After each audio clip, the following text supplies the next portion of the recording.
ఓం నమ శివాయ నమ. ఓం శ్రీ మాత్రే నమ. జయ కొండ దేవతాయ నమ. జయ దుర్గాదేవాయ నమ. ఓం పరబ్రహ్మ పరమాత్మ నమ. జగృత దేవతి స్థితిపలయ బ్రహ్మ హరియరాయ త్రిగుణాత్మ సర్వగవతిగామి దర్శ దర్శ దత్తాత్రేయ నమసంతిని సిద్ధి కురు కురు కురు స్వహ. ప్రజలందరికీ నమస్కారము.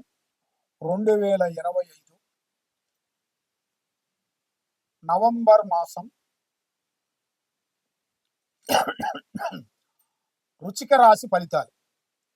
ఈ వృశ్చిక రాశిలో ఉండవలసిన వాళ్ళందరికీ అదృష్టము, జీవితము, స్థానము, యోగం. మరి వీళ్ళు ఆలోచించి ఒక ప్లాన్ చేశారనుకోండి, ఒక పెద్ద కొండనే కొడతారు వీళ్ళు. అలాంటి పెద్ద మైండ్. కాబట్టి వీళ్ళకి స్త్రీ నుంచి మంచి అదృష్ట యోగం. చేసే డ్యూటీ పరంగా కానీ, వీళ్ళు చేయాల్సిన పని పరంగా కానీ మార్పులు కొన్ని రాబోతున్నాయి. చదువు విధానాల్లో కూడా చూసుకుంటే చాలా వరకు మంచి చదువు, విదేశాల ప్రయాణాలు, అద్భుతమైన విజయాలు వీళ్ళకి రాబోతున్నాయి.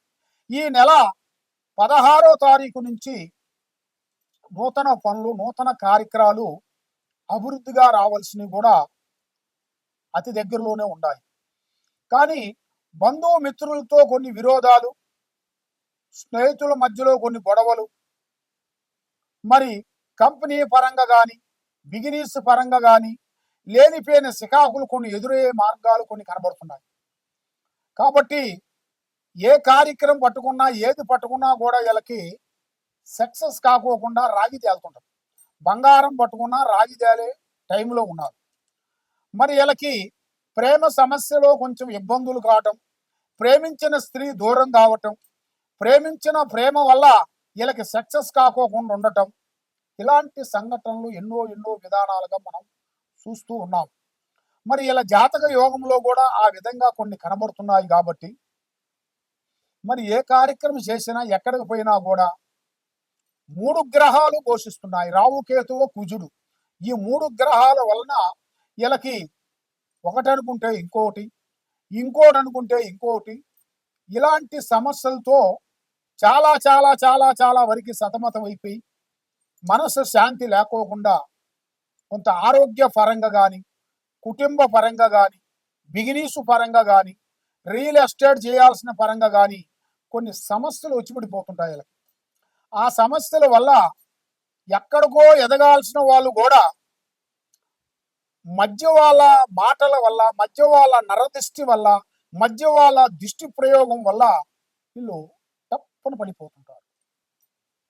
పడిపోయిన కానించి చేతికాడుకు వచ్చింది చేయిజారకుండా, మనశ్శాంతి లేకపోకుండా, అనుకున్నది ఒకటి చేసేది ఇంకోటిగా కనబడుతుంటది. మరి వీళ్ళు ఎంత కష్టపడ్డా దానికి ప్రతిఫలం లేకోకుండా ఆరోగ్యపరంగా చాలా నష్టపోతుంటారు. హెల్త్ పరంగా చాలా నష్టాలు కనబడుతున్నాయి. ఆరోగ్యపరంగా పెద్దవాళ్ళకి, అమ్మా నాన్నకి సంబంధించిన వాళ్ళకి, పెద్దవాళ్ళకి కూడా కొన్ని నష్టాలు కూడా కొన్ని కనబడుతున్నాయి. కాబట్టి వీళ్ళ పేరులో నరదిష్టి, చెడు కన్ను ఇది ఎక్కువగా కనబడుతుంది. దానివల్ల వీళ్ళు ఏ కార్యక్రమం చేసినా ముందుకు రాకోకుండా బ్రేక్ అయిపోతుంటారు. మరి వీళ్ళు చేయాల్సింది శనేశ్వరుడు ఆరాధన చేయాలి. శనేశ్వరుడు ఆరాధన చేసి స్త్రీ నవగ్రహాల గుడికి వెళ్ళి 9 రోజుల పాటు నల్లటి నువ్వులు తీసుకొని, ఆ నల్లటి నువ్వులతో పాటు ఒక నల్లటి గుడ్డ, దాంట్లో ఒక బెల్లం గడ్డ, పసుపు, కుంకుమ, అగరబత్తీలు, దీపారాజన తీసుకొని వెళ్ళి 9 ప్రదర్శనలు చేసి అక్కడ పూర్తిగా మనస్సులో అనుకోవాలి, ఓం శనేశ్వరాయ నమః అని 9 సార్లు తిరిగేటప్పుడల్లా అది అనుకోవాలి. లాస్ట్లో వరకు అది అయిపోయిన తర్వాత కాళ్ళు కడుక్కొని ఏ పనైనా చేయాలి. కాళ్ళు కడుక్కోకుండా మీరు గుడికి కానీ, ఏదన్నా ఇంటికి కానీ, ఎక్కడికి పోయినా కూడా సమస్య మీకు డబల్ అయిపోతుంది. దానివల్ల మీకు ఎన్నో సమస్యలు మీకు ఎదురవుతాయి. దానివల్ల మనశ్శాంతి అనేది ఉండదు, మనస్సు నిలకడ ఉండదు, మానసికంగా ఒత్తిళ్ళు, చిన్న సమస్యలు పోయి పెద్ద పెద్ద సమస్యలు అవుతుంటాయి. ఒకటి కాబోతే ఇంకోటి, ఇంకో సమస్య కాబోతే ఇంకో సమస్య.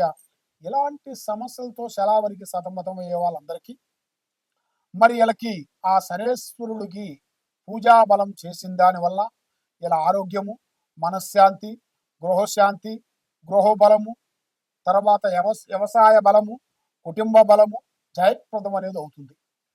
మరి ఏ కార్యక్రమం అనుకున్నా కూడా వీళ్ళకి కొంతమంది బంధుమిత్రులతో కొన్ని విరోధాలు, మరి నమ్మిన స్త్రీల నుంచి కొన్ని సమస్యలు, నమ్ముకున్న దోస్తుల నుంచి లేనిపోయిన సమస్యలు. వీళ్ళు చేతుకుంటే కొంచెం డబ్బులు కానీ బంగారం కానీ ఇచ్చారనుకోండి, ఇచ్చేటప్పుడు సంతోషంగా హ్యాపీగా నవ్వుకుంటూ ఇస్తారు. మళ్ళీ తిరిగి వచ్చేటప్పుడు బ్రేక్ అయిపోతుంటాయి.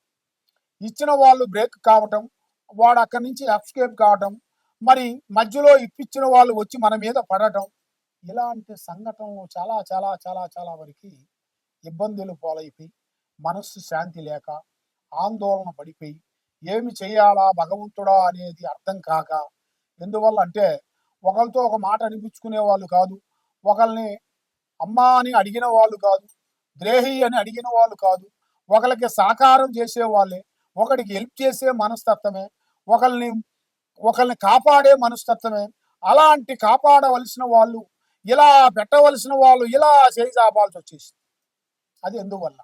ఈ గ్రహ వల్ల, ఈ గ్రహ దోషాల వల్ల, ఈ గ్రహ బంధన వల్ల, ఈ చెడు ప్రయోగాల వల్ల వీళ్ళు నమ్మిన వాళ్ళు వీళ్ళ మీద కొన్ని పూజలు చేయటం, నమ్మక ద్రోహం చేయటం, శాతబడి చెడు ప్రయోగాలు చేయటం, బాలావతి చేయటం, కట్టావతి చేయటం, అలాంటి సమస్యలతో వీళ్ళు చాలా వరకు సతమతం అయ్యే వాళ్ళందరికీ తప్పకుండా మా కింద ఉండాల్సిన నెంబర్కి మీరు ఒక్కసారి సంప్రదించినట్లయితే, మీ ఇంట్లో ఏముంది, మీ పిల్లల మీద ఏముంది, మీ కుటుంబం మీద ఏమి నడుస్తుంది, మీరు చేసే ఆఫీసులో ఏముంది, మరి మీరు ఏమి చేస్తే ఎట్లా బాగుంటుంది, మరి మీకు ఏ సమస్య ఉన్నా కూడా తప్పకుండా ఈ కింద ఉండాల్సిన నెంబర్కి మాకు ఒకసారి సంప్రదించినట్టుగైతే మీ జాతకాన్ని బట్టి, మీ యోగాన్ని బట్టి, మీ సమస్యను బట్టి, మీ ఎలా ఉంది అనేది మీరు తెలుసుకోవాలనుకుంటే తప్పకుండా మీరు ఈ కింద ఉండాల్సిన నెంబర్కి మాకు సంప్రదించినట్టుగైతే మేము దాన్ని చూసి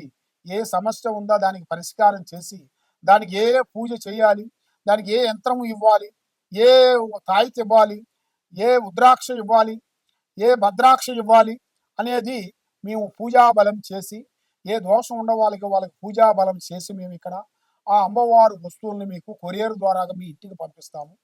మీకు ఎలాంటి సమస్యలు ఉన్నా కూడా మాకు ఈ కింద ఉండాల్సిన నెంబర్కి ఒకసారి సంప్రదించినట్టుగైతే ఆ దోషాన్ని బట్టి మీకు అది ఏమి కావాలా, ఏ దోషం ఉందా అనేది దానికి చూసి, దానికి ఎంతవరకు డబ్బులు అవుతాయనేది మేము చూసి మీకు చెప్పగలుగుతాం.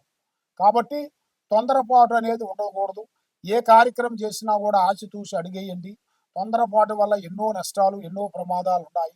కాబట్టి ఏది చేసినా కూడా అందరూ బాగుండాలి, దాంట్లో మనం ఉండాలని కోరుకునే మనస్తత్వం కలిగిన వాళ్ళు, ఆ భగవంతుడు దయ వల్ల మీకు మంచిగా ఉండాలి, జయప్రదం కావాలి అనుకుంటే తప్పకుండా మమ్మల్ని ఒకసారి సంప్రదించినట్టుగైతే మీ జాతక యోగాన్ని బట్టి మేము శాంత కట్టడి గట్టి చేసి మేము పూజా బలం చేయగలుగుతాం. సర్వో జనా సుఖినో భవంతు. ఓం నమ శివాయ నమః.